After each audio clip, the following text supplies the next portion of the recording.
Here, I find myself in an all too familiar scenario in adventure games. I call it the dialogue cat and mouse. Basically, a character has information that I need, or I need to get the character on my team somehow, and so I need to navigate a dialogue with the character in a certain way so that this goal is achieved. In this case, I need to get this character Kenneth to help me smuggle in some drugs.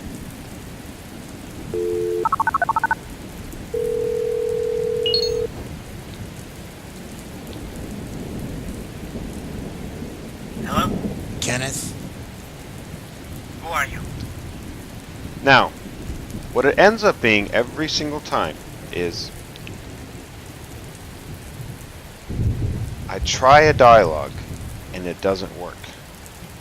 Either the character gets angry, or he sees that I am not serious, or he doesn't like the way I talk to him and he hangs up, or just doesn't do what I need.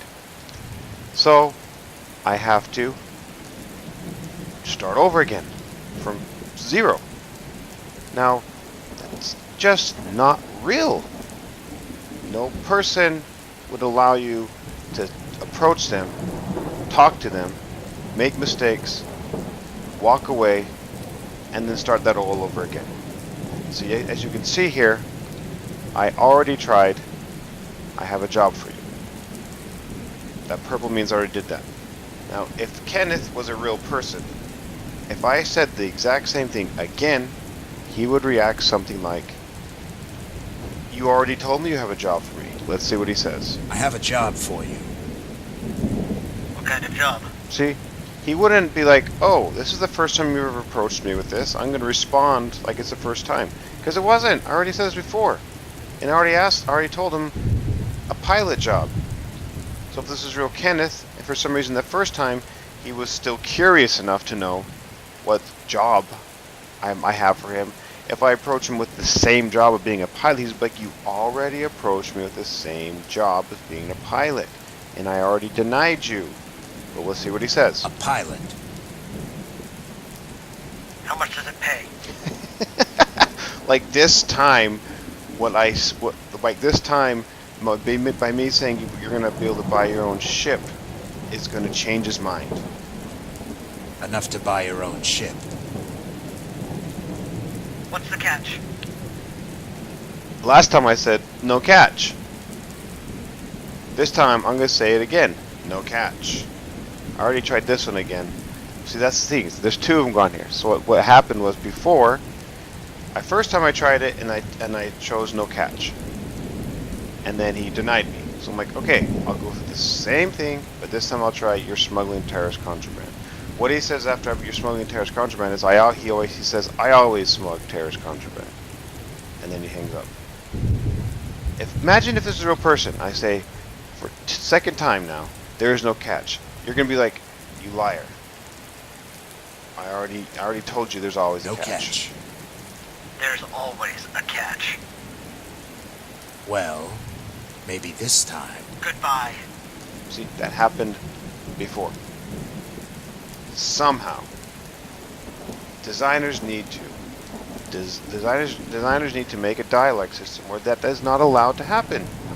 Where characters react. The AI is set up so that characters react to similar dialogue tactics with different responses that mimic real life situations. A robot responds how that just happened time and time again. A human would not. A human would lose patience. A human would try a different approach. A human would do something differently. And since adventure games are based on experiences that humans can relate to across a storyline, this is paramount to maintain realism and to maintain involvement. What's the word called? To maintain where you're involved in the game. That word. I can't think of it right now. To maintain in what's the word? To maintain Oh. Be absorbed in the game. To maintain absorption in the game. So after an exhaustive, I think about 20 calls, 20 badgering calls, harassing this Kenneth dude, I finally figured out what string of dialogue is needed to get this guy on board. I'll show you how many purples I had to go through though. Even after these 20 calls, he'll still answer like, "Who are you? Who is this?"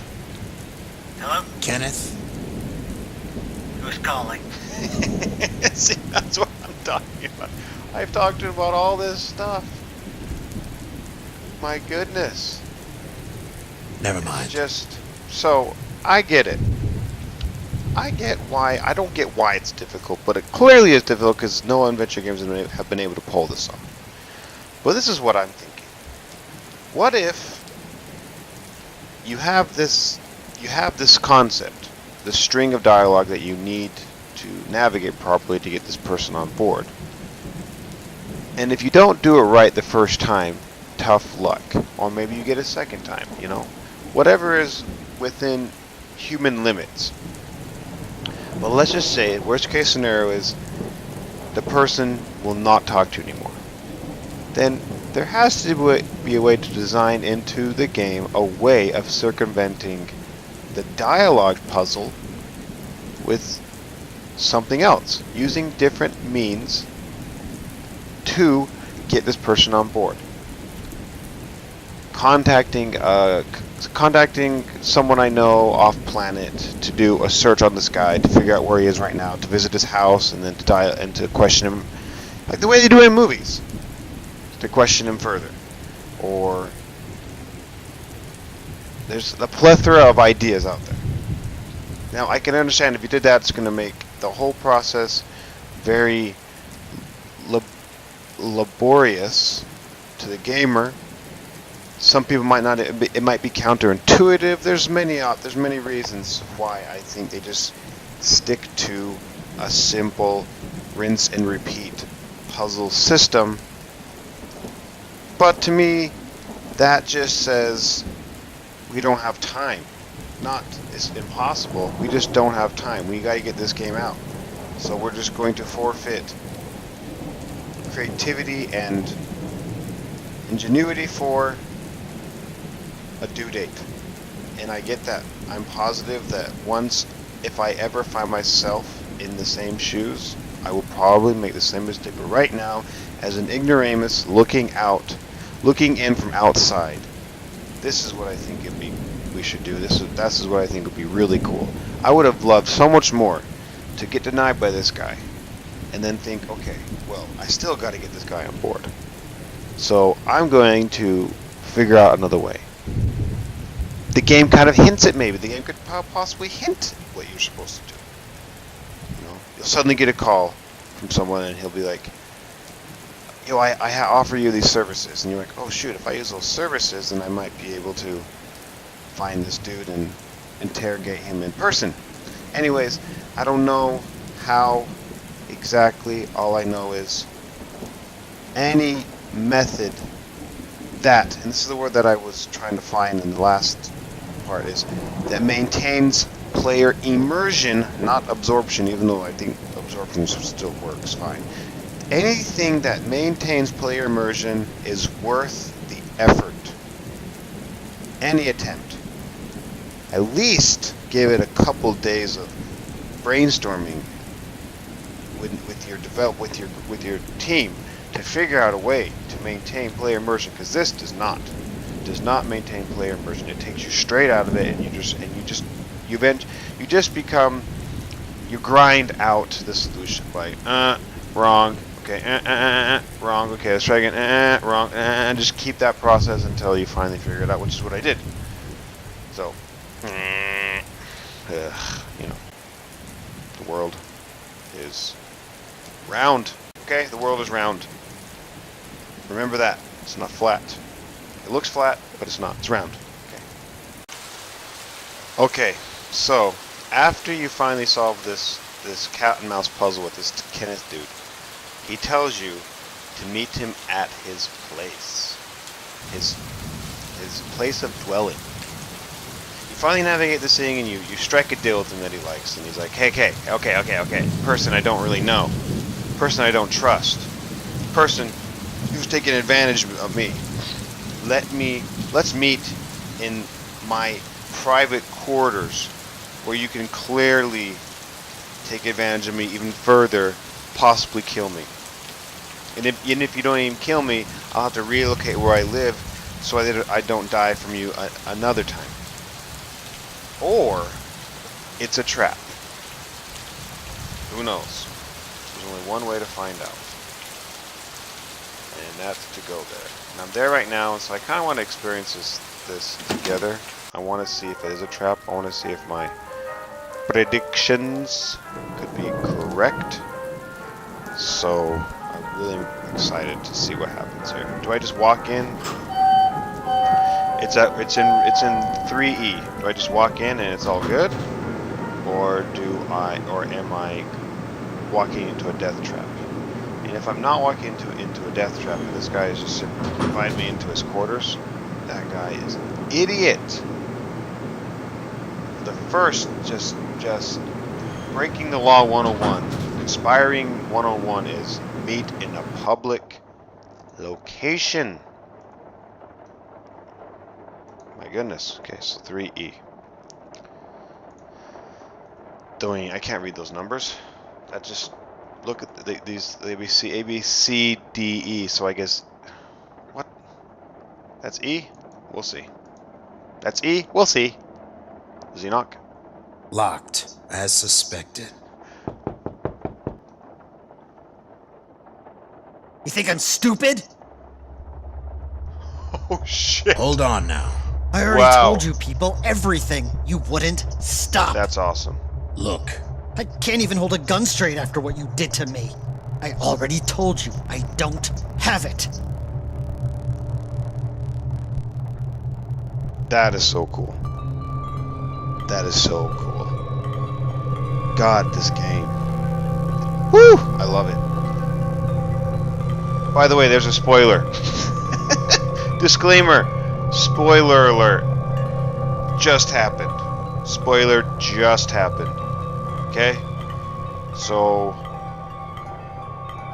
if you can somehow turn back time but remember this part so that you don't watch what you just watched, you will not be spoiled. I'm going to stop recording right now so that the remaining part of this is not spoiled. Even though that's pointless, so I'm just going to keep going. Not with Boryukdan. Then who has the juice? Drop the gun and no one will get hurt. Who did this to you? Yes, show sympathy. Sympathy. I'm one of you, Kenneth. who did this to you? You people did. I didn't do anything. Then the rest of the Boryokuden did. Oh, well, okay. Immediate denial of an accusation kind of shows guilt, so let's... I don't want to be defensive, that shows guilt. I'm just gonna... I'm a methodical person, straight to my goal, which is finding the juice. Then who has the juice? I told you, I don't know. See, now look at as it's slowly just taking every response that I do that is wrong, it slowly takes it away. So it's just this, in this case, it's process of elimination. Again, he has a gun. In real life, would he allow me to just make 4 comments that he doesn't like before I say the one that he likes? In this case, I don't have the ability to just hang up the phone and call again because there's a gun at me, you know. So I actually might die. Let's see, drop the gun and no one will get hurt. I'm not the burger. That's my last case. I'm not going to deny anything. I'm just going to threaten him now. That's the best way to go. Threaten the guy with the gun. Drop the gun and no one will get hurt. I'm not dropping anything. Oh, man. Oh, so what he really wants to hear is I'm not with the boy. See, the whole thing that I'm trying to avoid from the very beginning is what I should have said. Tells you a little bit about how